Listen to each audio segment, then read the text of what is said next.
ফোনের কর্কশ আওয়াজে ঘুমটা ভেঙে গেল। চরম বিরক্ত নিয়ে বেড সাইড টেবিল থেকে ফোনটা হাতে নিলাম। ফোনের স্ক্রিনের নামটা দেখে ভয়ে আমার গলা শুকিয়ে আসছে। রুদ্র যদি এখন দেখে ইফাত স্যার আমাকে কল দিচ্ছে, এই ফোন দিয়ে বাড়ি মেরে আমার মাথা ফাটিয়ে দেবে। আমি ভয়ে ভয়ে রুদ্রর দিকে তাকালাম। উনি গভীর ঘুমে আছেন। ফোনটা বাজতে বাজতেই কেটে গেল।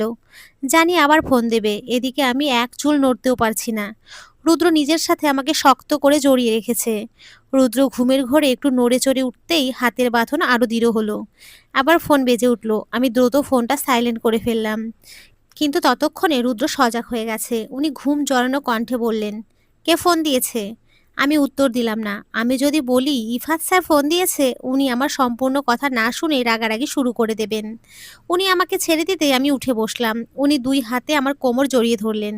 পেটে মুখ গুজে দিয়ে বললেন, বললে না তো কে ফোন দিয়েছে? ওনার এমন স্পর্শে আমার শরীর অসাড় হয়ে আসছে। আমার হাত থেকে ফোনটা বিছানায় পড়ে গেল। উনি নিজেই বিছানার ওপর থেকে ফোনটা হাতে নিলেন। ফোনের স্ক্রিনের নামটা দেখেই উনি আমার দিকে অগ্নি দৃষ্টি নিক্ষেপ করলেন। আমি ভয়ে ভয়ে ওনার দিকে তাকালাম। আমি কিছু বলার প্রয়াস করার পূর্বেই উনি ফোনটা রিসিভ করে নিলেন। ফোন স্পিকারে দিয়ে আমাকে কথা বলার জন্য বললেন। আমি ভয়ে ভয়ে বললাম, আসসালামু আলাইকুম স্যার। ওয়ালাইকুম আসসালাম। কেমন আছো রিয়া? আলহামদুলিল্লাহ ভালো, আপনি? আলহামদুলিল্লাহ ভালো। কথাটা বলে উনি একটু থামলেন। বুঝতে পারছি উনি কিছু বলার প্রয়াস করছেন। উনি আমতা আমতা করে বললেন, রিয়া তোমাকে আমি ওই দিন কিছু কথা বলেছিলাম, তুমি তো সেই ব্যাপারে কিছু বললে না। আমি তোমার কথা শোনার জন্য অপেক্ষায় আছি। রুদ্র দাঁতে দাঁত চেপে বললেন, এই সত্যি করে বলো তো, ও তোমাকে প্রপোজ করেনি তো? আমি হাত দিয়ে রুদ্রর মুখ চেপে ধরলাম। হালকা কেসে বললাম, স্যার ওই ব্যাপারে আমি কি বলবো, আমি নিজেও বুঝতে পারছি না। ত্রয়ীকে ব্যাপারটা কিভাবে বলবেন? ত্রয়ীকে প্রপোজ করি? রুদ্র আমার দিকে চোখ বড় বড় করে তাকায়। হয়তো উনি এতক্ষণে সবটা বুঝতে সক্ষম হয়েছে। ইফাত স্যার আমাকে নয়, ত্রয়ীকে পছন্দ করেন। আমি ওনার মুখের ওপর থেকে হাত সরিয়ে নিলাম। প্রপোজ করার বিষয়টা একদমই ঠিক হবে না। যদি ত্রয়ী পুরো বিষয়টা ভালোভাবে না নেয়, আমি ত্রয়ীকে যতটুকু চিনি, ত্রয়ী বিষয়টা এত ইজিলি নেবে না। পরিস্থিতি হিতে বিপরীত হবে। দেখা যাবে ত্রয়ী রেগে গিয়ে আপনাকে দুই চার কথা শুনিয়ে দেবে। ত্রয়ী শিক্ষকদের ভীষণ সম্মান করে। ত্রয়ী হয়তো একটু ফাজিল, কিন্তু এই বিষয় নিয়ে অনেক পজিটিভ। প্রপোজ করাটা মোটেও ঠিক হবে না। রেগে গেলে ত্রয়ীর হুঁশ থাকে না। দেখা যাবে ত্রয়ী রেগে গিয়ে চিৎকার চেঁচামেচি শুরু করে দেবে। এটা আপনার ক্যারিয়ারের জন্য মোটেও শুভ হবে না। তাহলে আমি কি করব? নিজেকে কেমন হেল্পলেস লাগছে। ত্রয়ীকে হারিয়ে ফেলার ভয় হয়। ত্রয়ীকে হারিয়ে ফেলার ভয় আমাকে প্রতি মুহূর্তে কুরে কুরে খায়। ওকে কোনো ছেলের সাথে কথা বলতে দেখলেও ভয়ে আমার বুক কাঁপে। মনে হয় এই বুঝি আমি ত্রয়ীকে হারিয়ে ফেলেছি। আমি কতটা মানসিক যন্ত্রণায় ভুগছি সেটা আমি তোমাকে বলে বোঝাতে পারবো না। ত্রয়ীকে প্রথম দিন দেখেই আমি ভালোবেসে ফেলি, যাকে বলে লাভ অ্যাট ফার্স্ট সাইট। তাই তো তোমাদের কাছাকাছি থাকতে চাইতাম। এতগুলো দিন নিজের মনের কথা নিজের মনের মাঝে চেপে রেখেছিলাম। কিন্তু পরে ভেবে দেখলাম নিজের মনের কথা নিজের মনে চেপে রাখলে হয়তো আমি ত্রয়ীকে হারিয়ে ফেলবো। তাই তো হেল্পলেস হয়ে তোমার কাছে সাহায্য চাইছি। প্রথমে অনেক দ্বিধাগ্রস্ত ছিলাম নিজের ছাত্রীর কাছ থেকে হেল্প নেব বলে। ত্রয়ীর যদি আমার প্রফেশন নিয়ে প্রবলেম থাকে, তাহলে আমি চাকরি ছেড়ে দেব।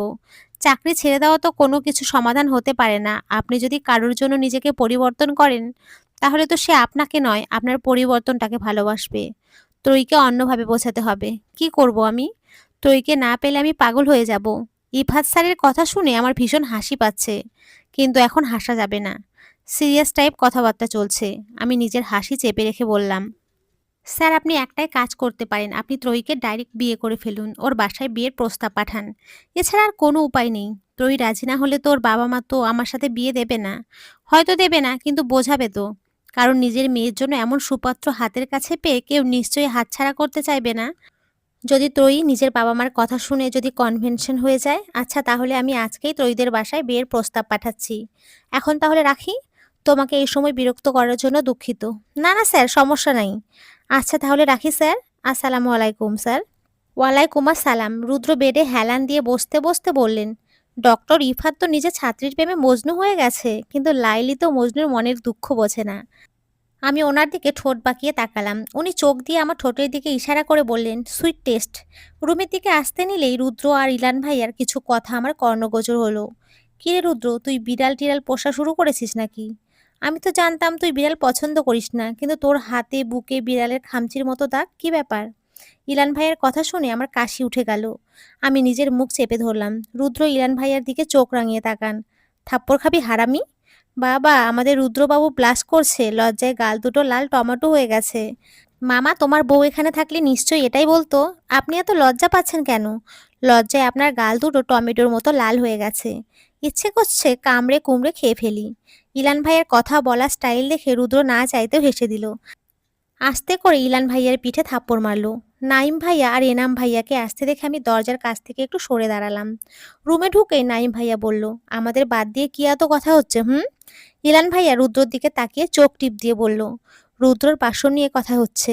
এলাম ভাইয়া চোখ টিপ দিয়ে বললেন, ইলান, তোর মনে আছে তোর বাসর রাতে আমরা কি করেছিলাম? তা আবার মনে থাকবে না? আমার স্মরণীয় বরণীয় দিনটা আমার আলাভোলা বউকে উল্টাপাল্টা বুঝিয়ে নষ্ট করে দিয়েছিলি। বাসর রাতে বসে বসে লুডো খেলেছি। এই কথা মনে হলে এখনো বুকে চিনচিনে ব্যথা হয়। ইলান ভাইয়ার কথা শেষ হতে নাইম ভাইয়া, এনাম ভাইয়া, রুদ্র উচ্চস্বরে হেসে ওঠে। হুট করে নাইম ভাইয়া রুদ্র হাত দুটো চেপে ধরে। তুই নিজের লাইফে মুভ অন করেছিস, সেটা দেখার পর নিজেকে অনেকটা হালকা লাগছে।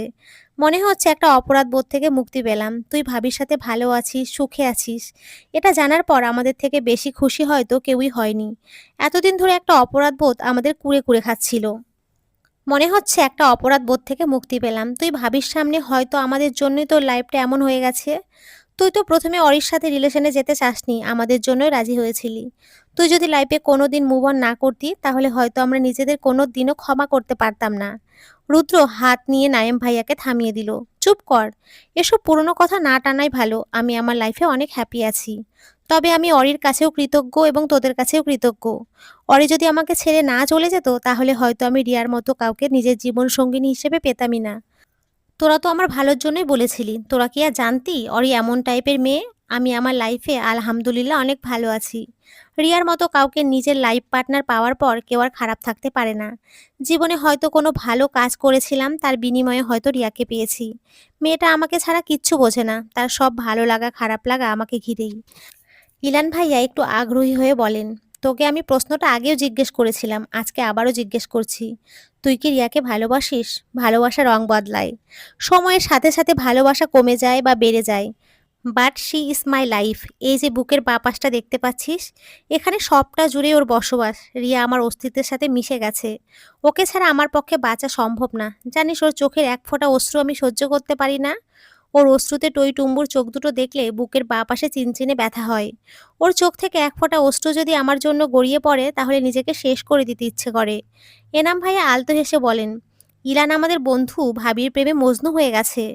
এই যুগের মজনু ডক্টর আরাফ আয়মান রুদ্র। এই শহরের প্রতিটি বিলবোর্ডে আমি লিখে দেব, এই যুগের মজনু ডক্টর আরাফ আয়মান রুদ্র শুধু রিয়ার। আমি আমার ওখানে দাঁড়ালাম না, দ্রুত পা চালিয়ে ড্রয়িং রুমে চলে এলাম। সোফায় এসে বসতে না বসতে আমার ফোনটা বেজে উঠল। ফোনটা আর কেউ নয়, ত্রয়ী করেছে। আমি ফোনটা রিসিভ করতে ফ্যাস ফ্যাস করে কান্নার শব্দ আমার কর্ণগোচর হলো। আমি অস্থির হয়ে বলে উঠলাম, এই ত্রয়ী, কি হয়েছে? তুই কাঁদছিস কেন? বল আমাকে। ওই রিয়া, কি? আজকে আমাকে পাত্রপক্ষ দেখতে আসছে। আমি এখন কিছুতেই বিয়ে করব না। গাধা মেয়ে, দেখতে আসলে কি বিয়ে হয়ে যাবে? ওরা তো জাস্ট তোকে দেখতে আসছে। পছন্দের একটা ব্যাপার স্যাপার আছে না? তোকে ওদের পছন্দ হলে পরে তো বিয়ের কথা।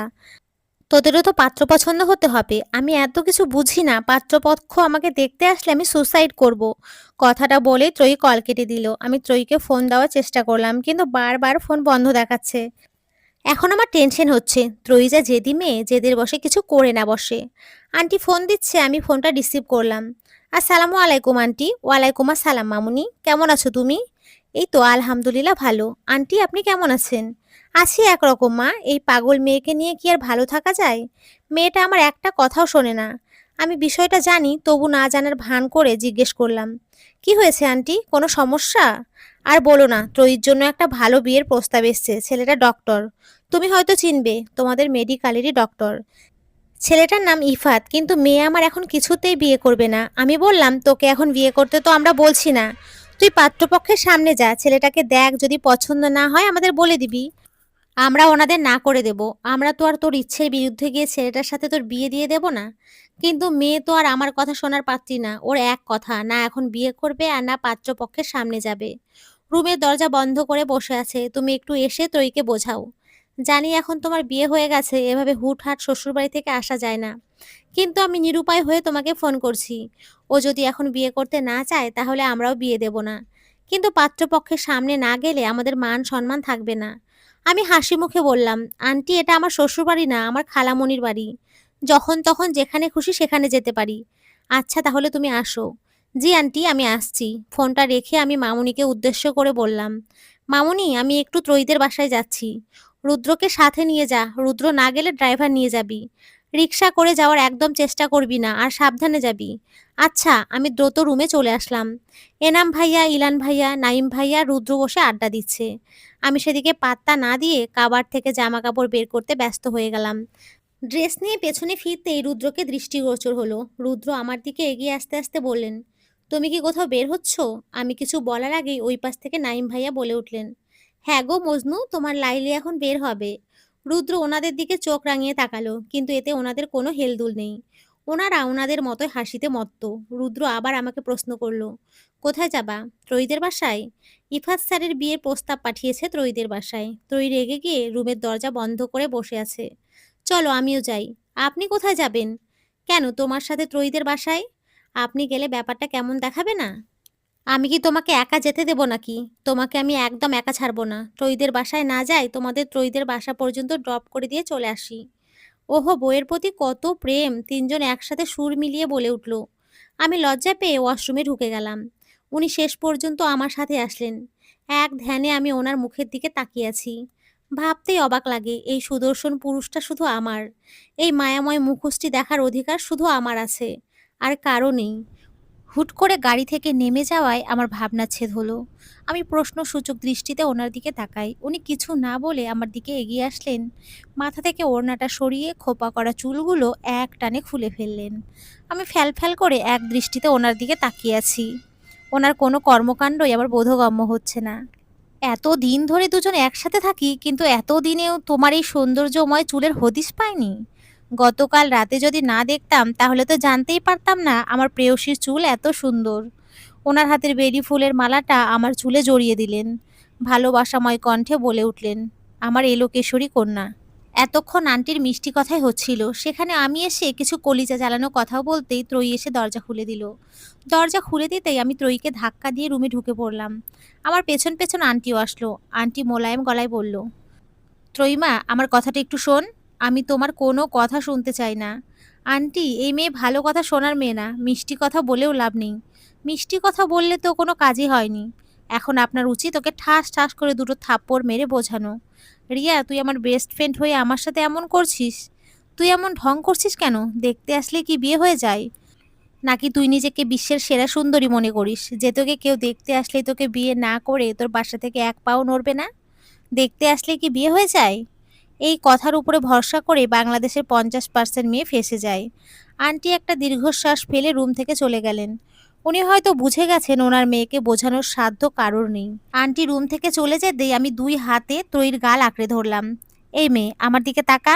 আচ্ছা যা, তাকাতে হবে না। আমার কথাটা তুই একটু শোন। তুই ছাড়া তোর বাবা মার আর কোনো সন্তান নেই। তুই জানিস তোর বাবা অসুস্থ, আর কতদিন বাঁচবে তার কোনো গ্যারেন্টি নেই। আঙ্কেল তোর চিন্তায় চিন্তায় আরো অসুস্থ হয়ে পড়েছেন। তুই শুনলে হয়তো অবাক হবি, আঙ্কেল এই সপ্তাহ আগে আমার কাছে ফোন দিয়ে কান্নাকাটি করেছে। আঙ্কেলের ক্রন্দনরত গলা শুনে আমি হতভম্ব হয়ে গিয়েছিলাম। উনি বারবার একটা কথাই বলছিলেন, আজ আমার যদি কিছু হয়ে যায়, আমার স্ত্রী আর মেয়েকে কে দেখবে? কে ওদের খেয়াল রাখবে? কে ওদের এই স্বার্থপর ভয়ঙ্কর সমাজ থেকে রক্ষা করবে? আমি মারা গেলেও ওদের টাকা পয়সার অভাব হবে না। আল্লাহ আমাকে যা দিয়েছেন তা দিয়ে অনায়াসে ত্রয়ী আর ত্রয়ীর মা সারা জীবন কেটে যাবে। হয়তো তোমার মনে হচ্ছে আমি মেয়েদের তুচ্ছ তাচ্ছিল্য করছি। তা কিন্তু মোটেও নয়। আমাদের এই সমাজ যতই বলুক নারী এবং পুরুষের সমান অধিকার, কিন্তু বাস্তবিক অর্থে তা হয় না। কারণ এটা পুরুষতান্ত্রিক সমাজ। এই সমাজে মেয়েরাই মেয়েদের শত্রু। একটা মেয়ে আর একটা মেয়ের ভালো দেখতে পারে না। একা একটা মেয়ে বেঁচে থাকা যে কতটা কঠিন সেটা আমার মেয়ে বুঝতে পারছে না। তুমি জানো আমি যে কাজ করতাম সেই কাজে আমার শত্রুর অভাব ছিল না? এখন নেই তা কিন্তু নয়। সুযোগ পেলে আমার পরিবারকে ধ্বংস করে দিতে ওরা পিছু পা হবে না। প্রতিশোধের নেশে ওরা অন্ধ হয়ে আছে। এরকম একটা অবস্থায় নিজের স্ত্রী ও মেয়েকে ফেলে রেখে যে আমি মরেও শান্তি পাবো না। আমি তো ত্রয়ীকে বিয়ে দিয়ে মেয়ের জামাই না, একটা ছেলে নিয়ে আসতে চাইছি, যে আমার অবর্তমানে ত্রয়ী আর ওর মায়ের খেয়াল রাখবে। আমি ত্রয়ীর মুখটা নিজের দিকে ঘোরালাম। এখনো চুপ করে থাকবি? কিছু তো বল। আঙ্কেল তোর জন্য টেনশন করতে করতে আরো অসুস্থ হয়ে পড়েছেন। আঙ্কেলকে এই সময় টেনশন মুক্ত রাখতে হবে। ত্রয়ী কিচ্ছু বলল না, বুঝলাম মৌনতা সম্মতির লক্ষণ। আমি ত্রয়ীকে কালো রঙের একটা শাড়ি পরিয়ে দিলাম, ত্রয়ীকে হালকা করে সাজিয়ে দিলাম। এরই মাঝে আন্টি একবার এসে দেখে গেছে। ত্রয়ীকে রেডি হতে দেখে স্বস্তির নিঃশ্বাস ফেললেন। কিছুক্ষণ পর আন্টি এসে বলল ওনারা চলে এসছেন আর ত্রয়ীকে নিয়ে যাওয়ার কথা বলছেন। আমি ত্রয়ীকে নিয়ে ড্রয়িং রুমে এলাম। ত্রয়ী মাথা নিচু করে আছে, মাথা নিচু রেখেই সালাম দিল। আমি ত্রয়ীকে সোফায় বসিয়ে দিলাম। হুট করে ত্রয়ী সামনে তাকালো, বসা থেকে উঠে দাঁড়ালো। আমার আর বুঝতে বাকি রইল না ত্রয়ী ইফাজ স্যারকে দেখে দাঁড়িয়ে গেছে। ত্রয়ী ইফাজ স্যার আর আমার দিকে একবার তাকিয়ে হনহন করে ড্রয়িং রুম ত্যাগ করলেও আমিও সবার দিকে এক পলক তাকিয়ে ত্রয়ীর পেছনে দৌড় দিলাম। ত্রয়ী বিছানায় উল্টো ঘুরে বসে আছে। আমি রুমে ঢুকতে ঢুকতে বললাম, এসবের মানে কি ত্রয়ী? তুই এভাবে চলে এলি কেন? এটা কোন ধরনের অসভ্যতাম? ত্রয়ী আমার প্রশ্নের উত্তর না দিয়ে উল্টো আমাকে প্রশ্ন করে বসলো, তুই কি সবকিছু আগে থেকেই জানতি তাই না? তুই জানতি ইফাত স্যার আমাকে দেখতে আসছে? আমি ত্রয়ীর প্রশ্নের কি জবাব দেব ভেবে পাচ্ছি না। মিথ্যা বলেও লাভ নেই, আমতা আমতা করে বললাম হ্যাঁ। আমার হ্যাঁ বলতে দেরি হলেও ত্রয়ীর আমার উপরে ঝাঁপিয়ে পড়তে দেরি হলো না। ত্রয়ী আমার দুই বাহু ধরে ঝাঁকিয়ে বলে, তুই আমার সাথে এটা কি করে করতে পারলি? আমার বেস্ট ফ্রেন্ড হয়ে আমার সাথে এমন বেইমানি করতে পারলি? ওর কোনো দোষ নেই, যা করার আমি করেছি। ইফাজ স্যারের কণ্ঠস্বর কর্ণগোচর হতেই ত্রয়ী তড়িৎ গতিতে উল্টো ঘুরে গেল। আমি পেছন ফিরে তাকালাম। ত্রয়ী শক্ত গলায় বলে, আপনি এখান থেকে চলে যান। আমি আপনার সাথে কোনো কথা বলতে চাই না। আপনি এখান থেকে চলে যান। আমি তোমার সাথে আলাদা করে কিছু কথা বলতে চাই। আমি চলে আসতে নিলেই ত্রয়ী আমার হাত ধরে আটকে দিল। ত্রয়ী আমার দিকে তাকিয়ে চোখ রাঙিয়ে বলে, খবরদার, তুই যদি এখান থেকে এক পাও নড়িস তোর পা ভেঙে আমি ঘাড়ে ঝুলিয়ে দেব। রিয়া, তুমি থাকো, তোমার সামনে বলতে আমার কোনো অসুবিধে নেই। আমি কি দেখতে এতটাই খারাপ যে আমাকে ভালোবাসা যায় না? আমার ভালোবাসাটা হয়তো কোনোদিন তোমার সামনে প্রকাশ করা হয়নি। আমার ভালোবাসার গভীরতা মাপার ক্ষমতা তোমার নেই। তোমার যদি আমার প্রফেশন নিয়ে প্রবলেম হয় তাহলে আমি ছেড়ে দিব আমার প্রফেশন। তোমার জন্য আমি সব কিছু করতে পারি। আর যদি প্রবলেমটা আমাকে নিয়ে হয় তাহলে আমাকে না হয় নিজের মতো করে গড়ে নিও, আর না হয় আমি তোমার মনের মতো হয়ে উঠব। আমাকে ২টা মাস সময় দাও। তুমি যখন কিছু বলছো না তখন আমি মৌনতাকেই সম্মতির লক্ষণ ধরে নিলাম। আসি, ভালো থেকো। আমি রুমে আসতেই উনি ধাক্কা দিয়ে আমাকে বিছানায় ফেলে দিলেন। আমাকে ফেলে দিয়ে নিজেও আমার পাশে শুয়ে পড়লেন। কি করছেন কি আপনি? হুশ, নো মর টক। তোমার সবার দিকে খেয়াল আছে, শুধু আমার দিকেই নেই। সারাদিনে একবারও তোমার এই রুদ্র নামক ব্যক্তিটার কথা মনে পড়ে না তাই না? আপনাকে ভুলে গেলাম কবে যে আপনার কথা মনে পড়বে? মাঝে মাঝে তো ভুলে যাও যে তোমার একটা বর আছে, যে চাতক পাখির ন্যায় তোমার অপেক্ষায় বসে থাকে। তিনি আমার গালে আলতো করে আঙুল ছুঁয়ে দিতে দিতে কথাগুলো বললেন। উনি আমার কোমর জড়িয়ে ধরে আরও একটু কাছে টেনে নিলেন। আমার গলায় আলতো করে ঠোঁট ছুঁয়ে দিলেন। আমি ওনার শার্ট খামচে ধরলাম। রুদ্র শুধু রিসেপশনের কথা বলতেই সেই কথার ঘোর বিরোধিতা করলেন। এনাম ভাইয়া আর নাইম ভাইয়া ওনাদের মতে রুদ্রর বিয়েতে কেউ উপস্থিত থাকতে পারেনি, তাই বিয়ের সকল অনুষ্ঠানই করা হবে। অনুষ্ঠান হিসেবে সিলেক্ট করা হয়েছে শহর থেকে অদূরে নাইম ভাইয়াদের বিলাসবহুল দাদার বাড়ি। নাইম ভাইয়ার সব পরিবার দেশের বাইরে থাকে, তাই ওই বাসা খালিই পড়ে আছে। ডিসিশন হলো আগামীকাল সকাল হলে আমরা সবাই মিলে নাইম ভাইয়াদের ওই বাসায় যাব। আর অনুষ্ঠান চলবে 5 দিন ব্যাপী। রুদ্র রেডি হচ্ছে হসপিটালে যাওয়ার জন্য। উনি হসপিটালে ছুটির জন্য যাচ্ছেন আর সবাইকে ইনভাইট করার জন্য। আমিও রেডি হয়ে নিলাম, আমাকেও তো ছুটি নিতে হবে। দুজনেই একসাথে বের হলাম। স্যারের রুম থেকে বের হতেই দেখতে পেলাম আমার থেকে কিছুটা দূরেই ইফাজ স্যার দাঁড়িয়ে আছেন। ওনার সাথে একজন মহিলাও আছে। একটু এগিয়ে যেতে বুঝতে পারলাম মহিলাটা ইফাজ স্যারের মা। আরেক পা এগিয়ে যেতে ইফাজ স্যারের মার কথা শুনে আমি দাঁড়িয়ে গেলাম। তুই যেই মেয়েকে পছন্দ করেছিস, যাকে বিয়ে করতে চাস, সে তো তোকে সহ্যই করতে পারে না। জোর করে বিয়ে করে তো আর সুখী হওয়া যায় না। আর আমাকে যদি জিজ্ঞেস করিস আমার ত্রয়ীকে কেমন লেগেছে, তাহলে আমি বলবো ত্রয়ী মেয়েটা হয়তো একটু সুন্দরী, কিন্তু আমার ওর বান্ধবী রিয়াকেই বেশি ভালো লেগেছে। মেয়েটা কত হাসি খুশি, চঞ্চল, মিশুক, কত সহজেই মানুষের সাথে মিশে যেতে পারে। তুই তো জানিস তোর পছন্দই আমার পছন্দ, তোর কোনো কিছুতে আমি কোনোদিন আপত্তি করিনি, তোর স্বাধীনতায় হস্তক্ষেপও করিনি। এবারও করতাম না, কিন্তু ত্রয়ী মেয়েটা তো তোকে পছন্দ করে না। আমার মনে হয় রিয়াই তোর জন্য একদম পারফেক্ট। আস্তা গফিরুল্লাহ, নাউজুবিল্লাহ। আম্মু, তুমি তওবা করো তাড়াতাড়ি। যেই কথা বলেছো সেই কথা আর মনেও এনো না। রিয়া ডক্টর রুদ্রর ওয়াইফ। বেচারা নিজের ওয়াইফকে নিয়ে কতটা পজিটিভ তুমি কল্পনাও করতে পারবে না। আমি ওর সাথে জাস্ট একটু কথা বলতাম দেখে ডক্টর রুদ্র আমার দিকে যেভাবে তাকাতেন, মনে হতো আমাকে চিবিয়ে খেয়ে ফেলবেন। আমি আর ওই দিকে পা বাড়ালাম না, আলতো হেসে ওখান থেকে চলে এলাম। ব্যাগটা গুছিয়ে সকাল সকাল দল বেঁধে রওনা দিলাম। ইফাত স্যারকে স্পেশালি দাওয়াত করা হয়েছে, তবে ইফাত স্যার আমাদের সাথে যাবেন না। উনি আলাদা করে যাবেন। ত্রয়ী যদি জানতে পারে ইফাত স্যারও আমাদের সাথে যাচ্ছেন, তাহলে ত্রয়ী বেঁকে বসতে পারে। হয়তো ত্রয়ী শেষ পর্যন্ত যাবেই না। ত্রয়ী জানে ইফাত স্যারের বিয়ের দিন যাবেন। ইফাত স্যার আমাদের সাথে যাওয়ার প্ল্যানটা অবশ্য রুদ্রর। উনি সব ব্যবস্থা করেছেন। ওনার মতে ইফাত স্যার এখন ত্রয়ীর আশেপাশে থাকার দরকার। নাইম ভাইয়াদের বাসায় যাওয়া হবে বাসে করে। এই প্ল্যানটা অবশ্য এনাম ভাই আর ইলান ভাইয়ার। বাসে করে যাওয়ার কথা শুনে রুদ্র নাক মুখ কুঁচকে ফেললেন। উনি কিছুতেই বাসে করে যাবেন না। বাসে করে না যাওয়ার জন্য উনি বিভিন্ন বাহানা শুরু করেন। বাসে যাওয়ার কত প্রবলেম হবে সেগুলো দেখাতে শুরু করেন।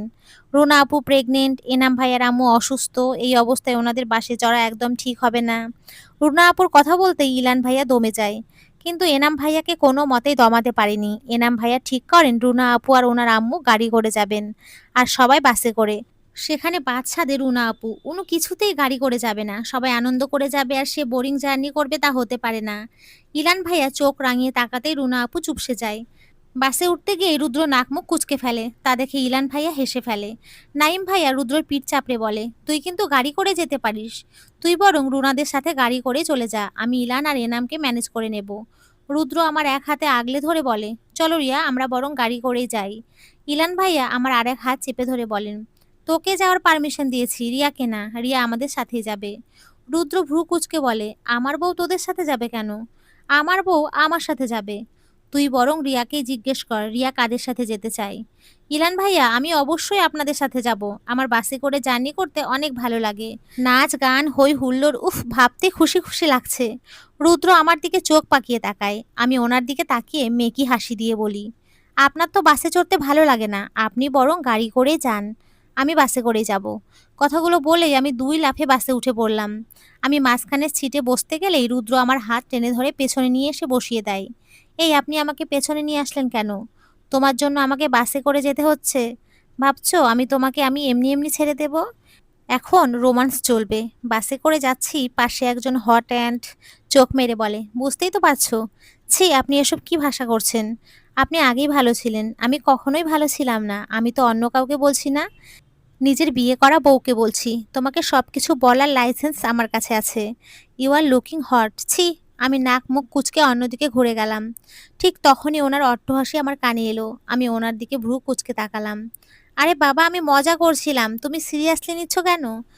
তোমার সাথে এই ওয়ার্ডগুলো চাই না। তোমাকে দেখে কেউ বলবে না ইউ আর লুকিং হট। তোমাকে দেখে বলবে গুলুমুলু বাবুটা, বেবি ডল, বুঝেছো? আপনি আমাকে অপমান করছেন কিন্তু। আহা, বাবুটা মান অপমানও বোঝে। আমি ওনার দিকে চোখ রাঙিয়ে তাকাই। উনি আমার চোখ রাঙানো দেখে হো হো করে হেসে দেন। নাইম ভাইয়াদের আলিশান বাড়ি। এই জায়গাটাকে ঠিক শহরও বলা চলে না, আবার গ্রামও বলা যায় না, কিন্তু জায়গাটা অসাধারণ।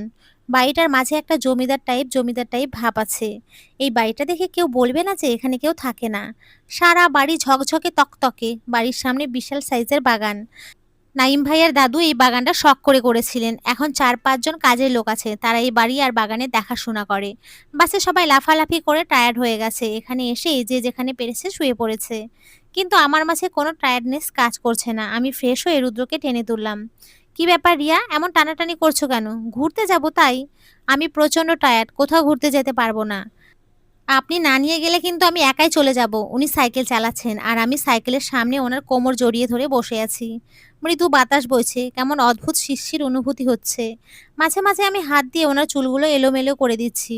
গ্রামের মতোই আঁকাবাঁকা পথ। হুট করে উনি ব্রেক করায় আমি হালকা সামনে ঝুঁকে গেলাম। উনি এক হাতে আমাকে সামলে নিলেন। ওনার দৃষ্টি অনুসরণ করে সামনে তাকাতে আমি চমকে গেলাম। উনি অস্পষ্ট স্বরে বললেন, বিহান। বিহান উল্টো দিকে ঘুরেছিল। তারপর রুদ্র একটু জোরেই ডাক দিল, বিহান বলে। আমিও ততক্ষণে সাইকেল থেকে নেমে পড়েছি। বিহান রুদ্রকে দেখে একটা হাসি দিল। বিনিময়ে রুদ্র আলতো হাসলো। রুদ্র এগিয়ে বিহানকে জড়িয়ে ধরলো। রুদ্র বিহানের কানে কিছু বলল। আমি ওদের দেখেছি আর অবাক হচ্ছি। আগে তো দুজন দুজনকে সহ্য করতে পারতো না, আর এখন এমন আচরণ করছে যেন তারা কত দিনের বন্ধু। দুজন কিছু নিয়ে আলোচনা করছে। আমি ওনাদের থেকে একটু দূরে থাকায় কিছু শুনতে পাচ্ছি না। অস্পষ্ট দুয়েক কথা কানে আসছে। এতটুকু বুঝতে পারছি ওনারা প্রিলিয়া আপুর মৃত্যুর ব্যাপারে কথা বলছেন। আমি আগে সন্দেহ করেছিলাম ওনারা প্রিলিয়া আপুর মৃত্যুর ব্যাপারে জানেন। ওনারা পুরো ব্যাপারটা আড়াল করার চেষ্টা করছেন। আমার আবার প্রিলিয়া আপুর মৃত্যুর ব্যাপারে জানার আগ্রহও নেই। প্রিলিয়া আপু আমার জীবনটাকে বিভীষিকাময় করে তুলেছিল। প্রিলিয়া আপুর মৃত্যুটা অনেকটা রহস্যময়। আর কিছু রহস্য অজানা থাকাই ভালো। বিহান রুদ্রর কাছ থেকে বিদায় নিয়ে চলে গেল। রুদ্র আবার সাইকেলে চড়ে বসলো। আমি এবার পেছনে বসে ওনার কোমর জড়িয়ে ধরলাম। উনি এখানে কি করছেন? নিজের বাড়িতে বেড়াতে এসেছিল। বিহানের বাবা মা এখনো এখানেই থাকে। আজকেই চলে যাবে বিহান। আমাদের মাঝে আর কোনো কথা হয়নি। দুজনেই নিশ্চুপ হয়ে সময়টা উপভোগ করছিলাম। সময়গুলো খুব দ্রুতই কেটে যায়। সময় এবং স্রোত কারোর জন্য অপেক্ষা করে না। বিয়ের সব রিচুয়াল শেষ করে নিজ নিজ কর্মজীবনে ফিরে এসেছি। আজকে ২ দিন। বিয়ের সময়টা হাসি আনন্দের মাঝে খুব তাড়াতাড়ি কেটে গেল। ২ দিন আগে এই বাসাটা মানুষজনে একটা রমরমা ভাব ছিল। আজকে এই বাসাটা খালি হয়ে গেল। নাইম ভাই আর এনাম ভাইয়া ছাড়া সবাই চলে গেছেন। ওনারাও আগামীকাল চলে যাবেন। এনাম ভাইয়া আর নাইম ভাইয়া দুজনেই বিয়ে ফিক্সড হয়ে গেছে। সামনের মাসে ওনাদের বিয়ে। দুজনের বিয়ে একদিনই হবে, যাকে বলে জোড়া বিয়ে। কলেজে আসতেই আশিক স্যারের দেখা। উনি এখানে বহু বছর ধরে আছেন। রুদ্ররও স্যার ছিলেন উনি। আমি ওনাকে সালাম দিলাম, রুদ্রও সালাম দিলেন। উনি মুচকি হেসে দুজনের সালামের উত্তর তিনি দিলেন। তারপর উনি মুচকি হেসে বললেন, রিয়া আমি তোমাকে কি বলে ডাকবো বলো তো? নাম ধরে ডাকবো নাকি ভাবি বলে ডাকবো? রুদ্র তো এখন আমার কলিগ আর তুমি রুদ্রর ওয়াইফ। আমি লজ্জায় মাথা নিচু করে ফেললাম। স্যারের কথা শুনে রুদ্র হালকা লজ্জা পেলেন। ভাইয়ার রুমে পায়ের উপরে পা তুলে বসে আছি, কফি খাচ্ছি আর ভাইয়ার কার্যকলাপ দেখছি। ভাইয়া সারা রুম জুড়ে অস্থির হয়ে পায়াচারি করছে। আমি জানি ভাইয়ার অস্থিরতার কারণ। ভাইয়াকে অফিস থেকে দেশের বাইরে পাঠাচ্ছে ৩ বছরের জন্য। আম্মু প্রথমে যেতে দিতে নারাজ ছিল, কিন্তু পরে শর্ত দিয়েছে। যদি শর্তে মানে তবেই যেতে দেবে, আর না হলে না। আম্মুর শর্ত হচ্ছে ভাইয়াকে যেতে হলে বিয়ে করে যেতে হবে। কিন্তু আমার সম্মানিত বড় ভাই তো এখন বিয়ে করবে না। এদিকে আম্মুও ছেলের বিয়ে দিয়ে ছাড়বেন। ছেলের বয়স বাড়ছে। ভাইয়া আমাকে কিছু বলার জন্য উসখুস করছে, কিন্তু বলতে পারছে না। আমি ভাইয়ার না বলা কথাগুলো জানি, তবুও না জানার ভান করে বসে আছি। ভাইয়া আমার দিকে অসহায়ের মতো তাকিয়ে মিনমিনিয়ে বলে, রিয়া তোর সাথে আমার কিছু কথা ছিল। হুম বল। কান খোলাই আছে, শুনতে পাচ্ছি, শোন না। আজব, না বললে শুনবো কি করে? রাগ করছিস কেন? শোন না, আমি এখন বিয়ে করতে পারবো না। আমাকে বলছো কেন? আমার তো আর তোমার বউ দেখার শখ হয়নি। আম্মুকে গিয়ে বলো। আম্মুকে বলতে পারলে কি আর তোকে ঘুষ খাইয়ে এই বাসায় নিয়ে আসতাম? আমি এখন বিয়ে করব না, সেটা তুই আম্মুকে বুঝিয়ে বলবি। এখন বিয়ে করবে না সেটা বুঝলাম, কিন্তু কেন করবে না? রিজনটা তো বলো। ভাইয়া আমতা আমতা করে বলে, তুই তো জানিস আমি একটা মেয়েকে ভালোবাসি। আচ্ছা বুঝলাম, যাকে ভালোবাসো তাকে বিয়ে করলেই তো পারো। আম্মু তো জিজ্ঞেস করেছিল তোমার পছন্দের কেউ আছে নাকি, থাকলে বলতে। আম্মু তার সাথেই তোমার বিয়ে দিত। সমস্যা তো আমার শ্বশুর নামক অসুরকে নিয়ে।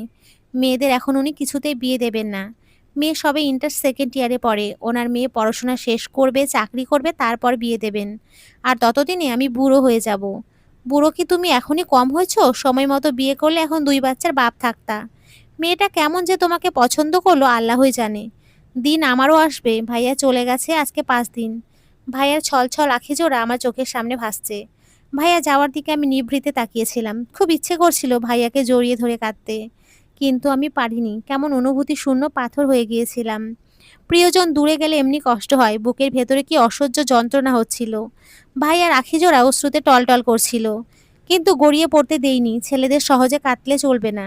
ছেলেদের মন হতে হয় পাথরের মতো শক্ত। আব্বুর বয়স হয়েছে, এখন তো ভাইয়াকেই সংসারে হাল ধরতে হবে। মধ্য রজনী। আমি বইয়ের পাতা উল্টাচ্ছি। পরীক্ষার সময় ঘনিয়ে আসছে। রুদ্র মাত্রই হসপিটাল থেকে এসছে। এসে ফ্রেশ হয়ে অল্প কিছু খেয়ে ক্লান্ত শরীর বিছানায় এলিয়ে দেয়। ঠিক তখনই রুদ্রর ফোনটা বেজে ওঠে। ফোন রিসিভ করার পরপরই রুদ্রের চোখে মুখে আতঙ্ক ছড়িয়ে পড়েছে। বারংবার জিভ দিয়ে ঠোঁট ভেজাচ্ছেন। এদিকে আমারও অস্থির অস্থির লাগছে। কারো কিছু হয়নি তো? রুদ্র ফোনটা রাখতেই আমি জিজ্ঞেস করলাম, কি হয়েছে? আপনাকে এমন দেখাচ্ছে কেন? কে ফোন করেছিল? ইলান ফোন করেছিল। রুনা বিছানা থেকে নামার সময় পড়ে গেছে। রুনার অবস্থা ক্রিটিক্যাল। আমাকে এক্ষুনি হসপিটালে যেতে হবে। আমিও যাই আপনার সাথে? তোমার হসপিটালে যাওয়ার দরকার নেই। তুমি বরং আব্বুকে সাথে করে নিয়ে গিয়ে আন্টিকে এখানে নিয়ে আসো। রুদ্র শার্ট গায়ে জড়িয়ে রুম থেকে বেরিয়ে গেলেন। আমি মনে মনে আল্লাহকে রাখছি যেন রুনা আপুর কিচ্ছু না হয়। ভোর 6টার দিকে উনি বাড়ি ফিরলেন। ইলান ভাইয়াকে জোর করেও হসপিটাল থেকে নিয়ে আসা যায়নি। এনাম ভাইয়াকে হসপিটাল রেখে এসেছেন। রুনা আপু আর এলান ভাইয়ার ছেলে হয়েছে। ছেলে একদম সুস্থ স্বাভাবিক আছে, কিন্তু রুনা আপুর অবস্থা একটু খারাপ। উনি ফ্রেশ হচ্ছেন। আমি খাবার নিয়ে ওনার জন্য অপেক্ষা করছি। উনি ওয়াশরুম থেকে এসেই আমার পেটে মুখ গুজে শুয়ে পড়লেন। রিয়া আমার ভীষণ কষ্ট হচ্ছে, বুকের ভেতরটা জ্বলছে। রুনার আগে থেকে শ্বাসকষ্টের সমস্যা ছিল, কিন্তু বেশ কিছু বছর যাবৎ শ্বাসকষ্টের সমস্যা দেখা দেয়নি। নতুন করে এই সমস্যা দেখা দিচ্ছে, এদিকে রক্তও পাওয়া যাচ্ছিল না। রুনার অবস্থা বেগতিক। বারবার মনে হচ্ছিল রুনার জায়গায় আজ যদি তুমি থাকতে তাহলে আমি কি করতাম।